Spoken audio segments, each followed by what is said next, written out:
The story of Prophet Ibrahim alayhi salam.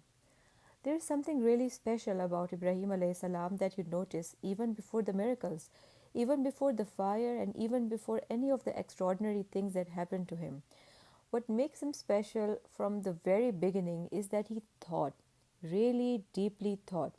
In a world where everyone around him just went along with their parents, what their parents did and their grandparents did, before them, little Ibrahim looked at things, really looked and asked, does this actually make sense? He grew up in a small village where his father and all the people around him carved idols out of stone and wood with their own hands, then bowed down before them and prayed to them.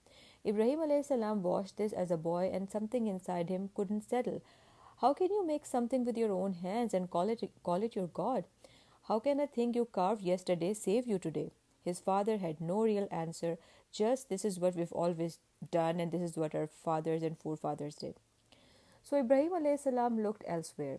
One night he looked up and saw the stars glittering in the sky. Maybe this is my God, he thought. So beautiful and so bright. But then the morning came and the stars faded away. Something that disappears cannot be the one who holds everything together. Then he saw the moon rising full and luminous. Surely this must be it.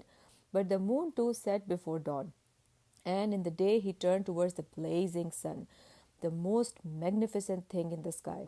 But as the evening fell, the sun sank below the horizon just like everything else. And that's when it clicked. Everything that comes and goes, rises and sets, appears and disappears, all of it is created.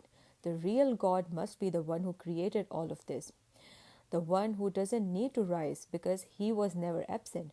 The one who doesn't set because he never leaves.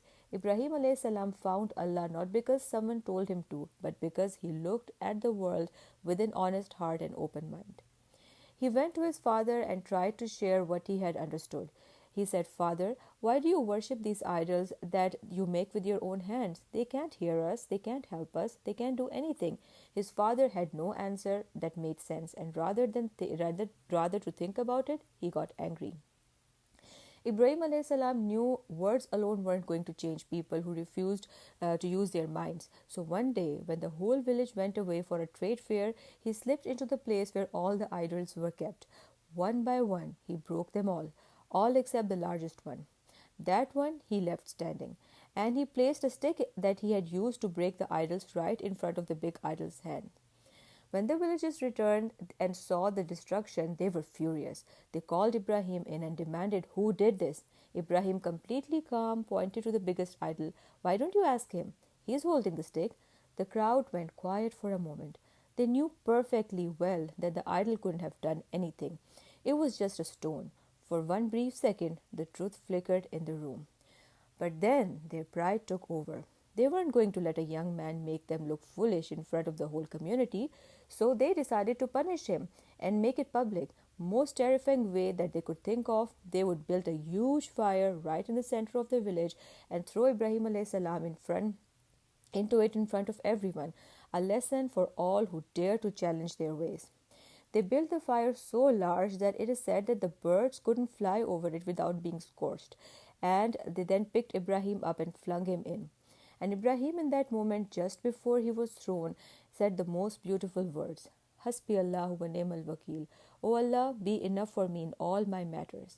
That was it. No long speech, no panic, just complete total trust. Allah answered. He commanded the fire, be cool and safe for Ibrahim. And it was. The flames that had been devouring everything around them became for Ibrahim like a peaceful garden.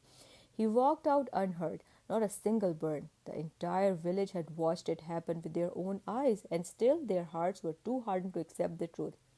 They told Ibrahim to leave, and he did. He left his home, his village, his father he had loved and tried so hard to guide.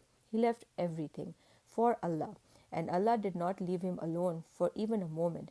He made him his prophet, guided him the new life, a new home, and sons, extraordinary sons, Ismail alayhi salam and Ishaq alayhi salam, who themselves became prophets. For Ibrahim alayhi salam's family came long, unbroken chain of prophets all the way to the last and the greatest prophet, Prophet Muhammad sallallahu alaihi wasallam, from the generation of Ismail alayhi salam. So this is why Ibrahim alayhi salam is also called Khalilullah, the close friend of Allah, because he gave up everything, held nothing back, and trusted completely. And Allah gave him back far more than he had ever left behind. So this was the story of Prophet Ibrahim alayhi salam. I hope you guys enjoyed it. Be tuned for the other stories. Fi aman Allah.